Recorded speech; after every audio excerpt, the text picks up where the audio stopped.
వచ్చిందన్న ఆ ఫలాలు ఎవరు అనుభవించాలి? కష్టపడ్డ కార్యకర్త అనుభవించాలి. వాడేవాడు సార్ అంటున్నా. 10 ఏళ్ళు ఏదైతే మమ్మల్ని అరిగోత పెట్టుకుని ఏదైతుందో ఇవాళ మళ్ళీ ఏదైతున్నదో మళ్ళీ మాది పెత్తనం చేస్తా. అభివృద్ధి అని మాకు అర్థం కాదు సార్ అంటున్నా. అభివృద్ధి కాంగ్రెస్ రోడ్డు చెప్తా మీరు అభివృద్ధి చేయరా? మీరు మంజూరు చేయరా? మీరు అసలు సిద్ధాంతం పెట్టుకున్నారా? ఓన్లీ పార్టీ ఫిర్యాదు చెప్తే నేను పని చేస్తా అని చెప్పని పెట్టండి, బోర్డు పెట్టండి. పార్టీ ఫిర్యాదుదారునికి అవకాశం, ప్రతిపాదన. అట్లయినా కాంగ్రెస్ పార్టీ పెట్టుకున్నది ప్రభుత్వం కాదు సార్. రాజకీయంగా క్లారిటీ ఉండాలి. ఇప్పుడు మనం యుద్ధం చేస్తుంటే మనం ఎవరితో యుద్ధం చేస్తున్నాం అనేది క్లారిటీ ఉండాలని ఉండదు సార్. మనం ఏ పక్షం ఉన్నాం? మనం శత్రుపక్షం వచ్చి మనం పక్కన సొచ్చి వాడు పక్కన బల్లెం పెట్టి కొడుతుంటే మేము ఎక్కడికి వెళ్ళి కొట్లాడతాం? ఏముందని కొట్లాడతాం? మనం ప్రత్యర్థి వచ్చి మనం పక్కన వచ్చేది ఇస్తుందో పక్కన బల్లెం పెట్టి కొడుతుంటే నువ్వు ఎట్లా ఎవరిగా కొట్లాడతావు? అభివృద్ధి అంటే ఏంటి? మీరు పార్టీ ఫిరాయించడం చెప్తే అభివృద్ధి చేస్తాం తప్ప మీరు చెప్తే చేయరా? అంటే మాకు కనీసం ప్రతిపాదించే ఆలోచన లేదు సార్. మాకు కాంగ్రెస్ లో తెలివిలేదు రాజ్యం ఎట్లా చేయాలను. కాంగ్రెస్ లో తెలివిలేదు సార్ రాజ్యం ఎట్లా చేయాలను.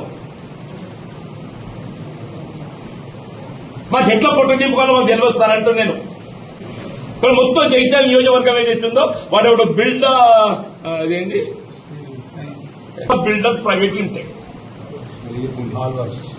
Gauri Shankar infra builders private limited,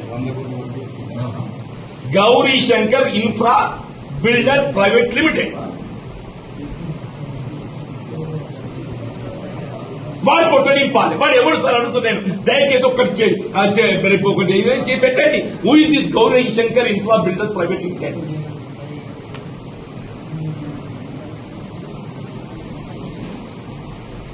మున్సిపాలిటీల వర్క్ వచ్చినా వాడే చేయాలి, వాటర్ వర్క్స్ వర్క్ వచ్చినా వాడే చేయాలి, గోదాములు వచ్చినా వాడే చేయాలి. ఏ సార్ మరి చేసుకోవాలి బతకని. మనకి ఆశ ఎక్కున్నట్టు బతకని సార్. కనీసం మా రాజకీయ హక్కులు మేమనేది మా రాజకీయ హక్కులు అడుగుతున్నాం సార్. మేమదే మా రాజకీయ హక్కులు అడుగుతున్నాం. మా 4 దశాబ్దాల పోరాటాల ఫలితం సార్ ఇది అంటున్నాను నేను. ఇది మా 4 దశాబ్దాల పోరాట ఫలితం సార్ అంటున్నాను నేను. తేలిపోతుంది సార్. వారం 10 రోజులు ఎలక్షన్ డిక్లేర్ కాగానే ఇటు ప్రభుత్వ పార్టీ ఏది నిర్ణయం తీసుకుంటుంది. కానీ మనిషిని ఏదైతుందో మానసికంగా హింసించద్దు సార్. మమ్మల్ని మీరు మానసికంగా హింసిస్తున్నారు.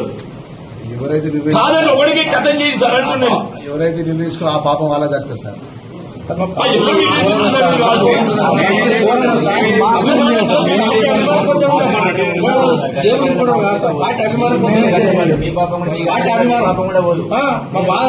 ఎలక్టెడ్ ఎమ్మెల్యేస్ మీకు విశ్వాసం లేదు మనకి ఎంత కనబడుతుంది?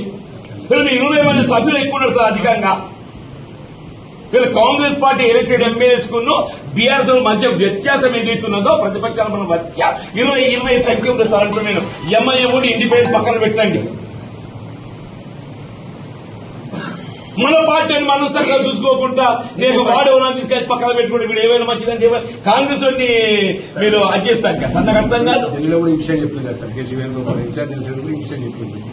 పార్టీ ఎందుకు తీసుకోవాల్సి వచ్చిందనే విషయంలో అరే గంగారి నువ్వే నన్ను చేసింది ఇట్లా. శ్రీధర్ బాబు గారు నన్ను సత్యం చెప్తున్నా. మానసిక హింస గురి కావడానికి కారణం ప్రధానంగా శ్రీధర్ బాబు గారు 2 లక్షల మంది ఇల్లు ఇస్తారని చెప్పండి. ప్రాబ్లం చెప్తున్నాను. ఆమెను గెలిపిస్తుండే ఒట్టి నన్ను ఏదైతుందో ఆ మేకలుగా ఇట్లా బలిచ్చినట్టు ఇచ్చినట్టుండే. పార్టీ ఖర్చు పని చేసిన వాటి మీరు మీకు ముఖం జరగద్దని మేము ఏమైంది జడ్జిమెంట్ ఏమైంది అంటున్నా 50 సంవత్సరాల కాలమే స్థానిక కాదు సార్. నేనేమంటే నా కొరకు అడుగుతాను. నాకే పదవి అక్కర్లేదు సార్. మీ గురించి కాదే దయచేసి నాకే పదవి అక్కర్లేదు. సార్ మీ గురించి మిమ్మల్ని చెప్పిన మా ఊరకు నాకు కావాలంటే 24 గంటలు పట్టుకొస్తా అని చెప్పి నేను 24 గంటలు బుక్ ఎక్కెత్తా అని చెప్పి నేను. నాకు కాదే నా కార్యకర్త హక్కులు నేను కాపాడాలి. మరి రాజశేఖర రెడ్డి ప్రతిపక్ష నేతలు పాదయాత్ర ఎట్లా నడిచామన్నా?